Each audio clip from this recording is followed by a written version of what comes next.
I'm Brian Scordato, and this is the Idea to Startup podcast brought to you by Tacklebox. We accelerate ideas into real companies through the Tacklebox membership, and we think through startup strategy every Wednesday on the Idea to Startup podcast. You're here because you're thinking about an idea, or you're ready to launch something, or you already launched something and you're running full steam ahead. We're here to help with the counterintuitive stuff. On to it. Last week, we talked about internal thrust and drag, ways to create continuous momentum and inertia as you work on a startup. This week, we'll focus on external thrust and drag, ways to create momentum and remove friction for your customers when they interact with the stuff you put out in the world for them to find. This can be after you've got a product or a pre-product when you're trying to figure stuff out and test and learn a bit. Most startups miss out on the majority of their potential customers because they do an awful job with thrust and drag. They assume that because they've sent their customer a cold email or created a website or paid for a LinkedIn ad that the person on the other end will give them a minute or two of their time. They won't. You are a speed bump, an imposition, a pain in the ass. As my grandma used to say, you are ants at a picnic. Your potential customer was doing something and you bothered them. You grabbed them by the sleeve and tugged on it and tried to sell them something. Everyone's default state will be to move on past. You've got about 6 seconds to change that, to create enough thrust and remove enough drag that they grudgingly pay attention, and maybe you do enough to buy yourself another 6 seconds and another, eventually leading to some sort of conversion, an email, a sale, whatever. You've got to take attention in those 6 seconds. If you can, you've got a shot at a business. If you can't, you're probably stuck at Deloitte. So let's figure out how to do it. And to start, I've got to tell you a story about a guy riding an elephant. This isn't going to be one of my patented long stories, which will either come as great or horrible news to you. I got back-to-back emails yesterday from 2 people telling me that the swimming pool intro story from last week's episode was either way too long, and that in general my intros and stories pull from the content, or way too short, and then in general my stories are amazing and add context and there should be 2 or 3 per episode. Can't please them all. Anyway, back to the guy riding the elephant. He's sitting up there bouncing along as his elephant ambles through a small town. A man sitting in a coffee shop sees the duo and is dumbstruck. Not because there's an elephant. The story takes place in a town where elephants are pretty common, but because someone figured out how to train one. No one can train an elephant, the man thought. They are notoriously cranky and strong-willed. So how did this happen? How did this man get the elephant to take him where he wanted to go? He had to know, so he leapt up from his table and ran outside to ask. When he got to the man, he shouted up at him, "Incredible! You're an elephant whisperer. I've never seen anything like it. Where are you two headed?" The man on the elephant looked down and shrugged. Hell if I know. And the elephant ambled on, going exactly where the elephant wanted to go. Your customer is the elephant. And while maybe you'd like to pretend you're able to change their mind or grab their attention or convince them of something, you can't. At least not early on. They are headed where they're headed, and it's up to you to meet them there, to fit into that journey. Accepting that, knowing that, and building for that will give you a great shot at nailing the first 6 seconds, which might buy you 6 more, and maybe a business that works. So let's get into it. After a little smooth jazz. If you've got a startup idea and a full-time job and want to test out the former before you leave the latter, come and work with us. Apply at gettacklebox.com. Over 400 startups have tested and built ideas through our program, and those businesses are now collectively worth over $1 billion. Our program helps you prioritize and execute, and our members and me and the team keep you accountable and give you feedback along the way. Come build with us at gettacklebox.com. Back to it. Where is your bus headed? I've decided to write a book, which means I'm running through the Tacklebox method we have for building startups, but with my idea for a book instead. I'm in the very early stages, speaking with customers and experts to make sure it actually makes sense to write a book, that the book would be helpful, and that it's something with a real business model powering it, and on and on. This means I'm speaking with lots of agents and publishers. I have learned a ton. One of the big things that stuck out is how much industry professionals talk about thrust and drag, even though they don't use those terms. The other day, I had a call with a publisher, and the first thing she asked was if I had a name for the book. I said I did. I'm calling it No Whisper Ideas. I like the term, and I think it encompasses what we do at Idea to Startup and at Tacklebox. How open are you to changing that? She asked. I guess maybe open, I said. Is it a big deal? Well, she said, if you call your book No Whisper Ideas, it'll be roughly 10 times harder to sell than if you call it something else. She waited a second. Honestly, if you're going to call it Whisper Ideas, I wouldn't even write the book. Excuse me? She went on. Let's think through exactly how this will go. Some bloke, nope, she was Australian. There are a lot of things I'm jealous of about Australians, but I think being able to say bloke consistently is top of the list. This bloke, anyway, will hear about your book from a friend, maybe. They'll say, this guy has a podcast and it's great, and he wrote a book for early stage entrepreneurs, and you should read it. They might even send him a link. Then a week later, he'll open up his email or text and go to the Amazon page and see the title, No Whisper Ideas, and he'll hesitate. What was this going to help me do again? He won't be sure. What the heck are whisper ideas, he'll think, and why don't I want them? Lack of clarity creates indifference, and indifference is death for a book. Reading is hard work. No one's going to do it unless they're really excited to do it. He'll move on. Sure, I said maybe, but people who know about whisper ideas from the pod will get it and they'll buy the book. She responded that if they listen to the pod and love you already, they're buying the book no matter what you call it. You need to convince people who don't know you that you can help them in 6 seconds if you want to sell any books at scale. A great book title, she continued, describes the outcome you'll create once the person has read the book.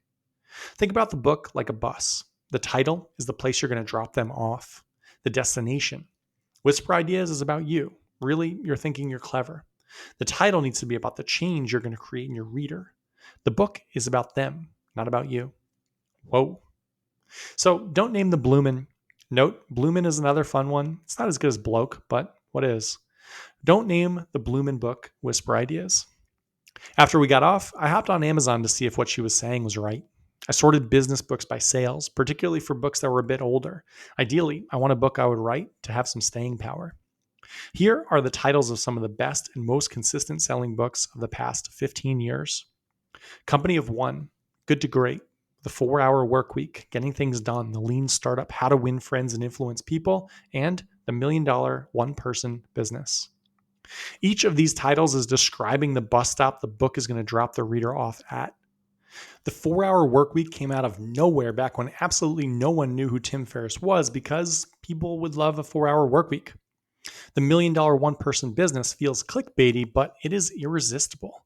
I'd love to get dropped off at that destination, and so would you. I'll put a link in the show notes. I bet 50 people buy that book after this episode just from the title.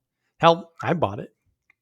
The theory of thrust and drag with customers is about investigating the crime scene. Thinking about the exact position your customer is in when they first interact with you, the mood, the momentum, where they're headed, what were they thinking about, what's the likely scenario for them reading your ad or website or cold email. Then it's about the 6 seconds. For people working on solo businesses, the title, The $1 Million One-Person Startup, creates enough thrust that you're going to go to the Amazon page. The title is so compelling it probably buys you 6, if not 30 seconds, which you're going to use to read the quotes from the famous people who recommended the book. This is you searching for social proof. This might buy another 6 seconds, which is going to push you down to the reviews from readers, the top 2 or 3. And if everything checks out, it's going to push you to a purchase. If the title of the $1 Million One-Person Startup was Whisper Ideas, you wouldn't give it a second look. Sometimes success is just that simple. If you nail those first 6 seconds, you got a shot. If you don't, you don't. You are likely not writing a book, but this exercise, what I'm calling choosing a bus stop, is incredibly important. What are the 5 or 10 words you can use to describe where you're going to leave your customer after you've solved their problem?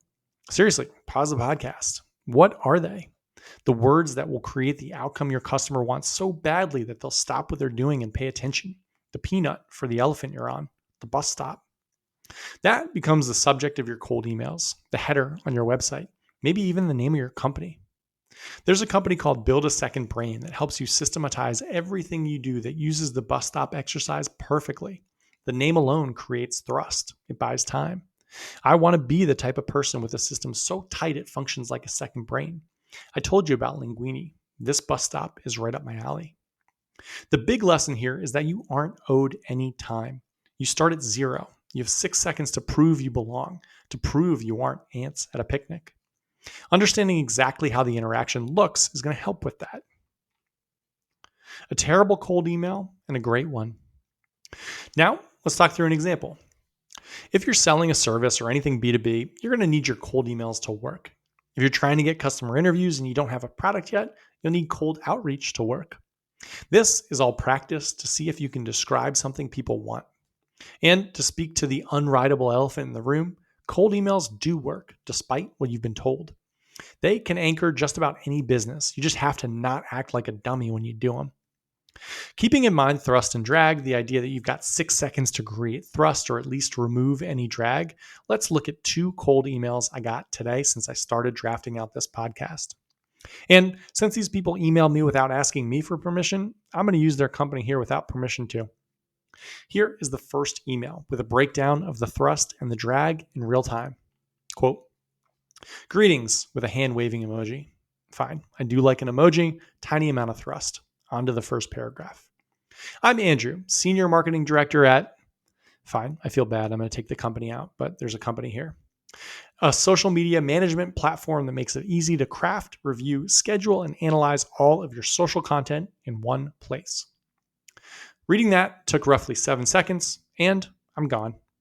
I don't know Andrew, so I don't care about Andrew. I certainly don't care that he's Senior Marketing Director, and I have no idea what to do with a social media management platform that makes it easy to craft, review, schedule, and analyze content in one place.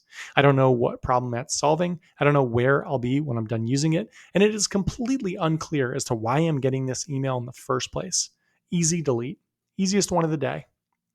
There is nothing appallingly bad about that first paragraph, just that it creates no thrust. And if you create no thrust, you've got drag and you're done. Think about how you scroll through email. What are you just dying to do? You're dying to hit delete. Every bit of momentum is carrying you towards that delete swipe. So, what is stopping you from deleting everything? It's your subconscious searching for something from someone who knows you, searching for some sort of familiarity. Either a friend or contact who you'd be embarrassed to not reply to, or someone else has taken the time to understand something about you. If they've taken that time, maybe they can help you with the problem too. That'll perk your ears up. This cold email does neither. In the wild, I would have flown by, but for the purposes of the pod, I'll keep reading down the email a little bit longer.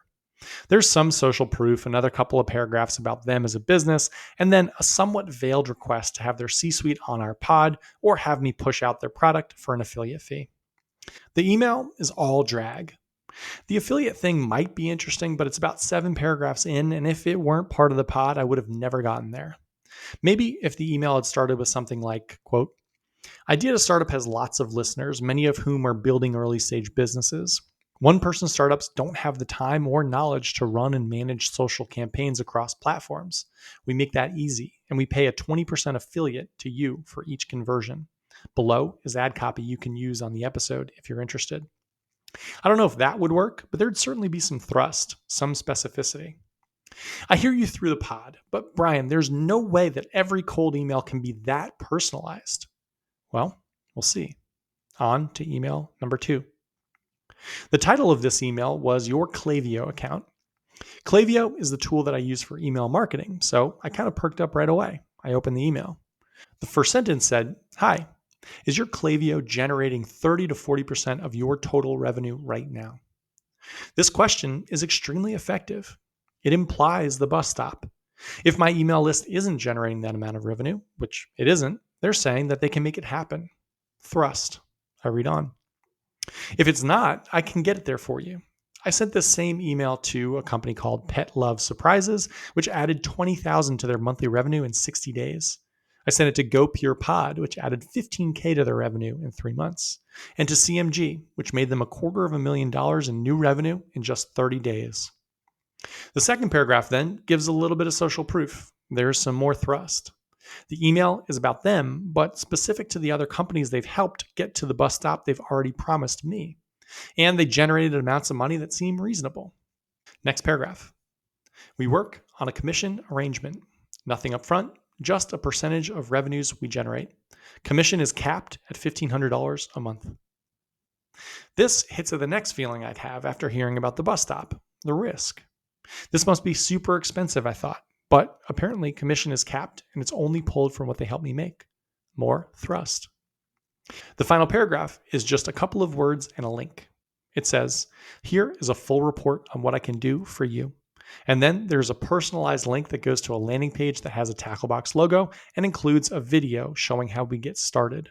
The personalization is just our logo. The rest is just a form sales page, but it's still really effective.